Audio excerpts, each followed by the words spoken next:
కొంచెం 2 నిమిషాలు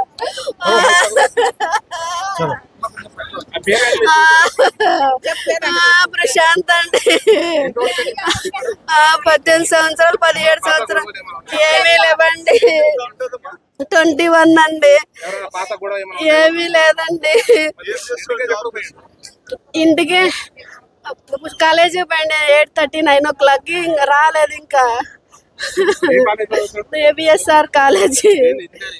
civil engineering second year తెలియదండి నాకేమి ఫోన్ చేశారు సార్ వాళ్ళు మేము ముగ్గురు ఏమంటాం మా ఆయన నేను నా పిల్లగాడు ఈ ఖమ్మం అండి 18 సంవత్సరాలు అవుతుంది నా పిల్లగాడికి 2 సంవత్సరాలు అప్పుడు నేను వచ్చానండి ఫస్ట్ శివరస్తలా చదివిండు 2 సంవత్సరాలు ఇంటికాడ చదివిండు మళ్ళీ ఇక్కడికే వచ్చాను లాక్డౌన్ అప్పుడు 2 సంవత్సరాలు ఇంటికి వెళ్ళిను మళ్ళీ వచ్చి 2 సంవత్సరాలు అవుతుంది ఎడక ఏమీ లేవండి ఏమీ లేదండి ఏమీ లేదండి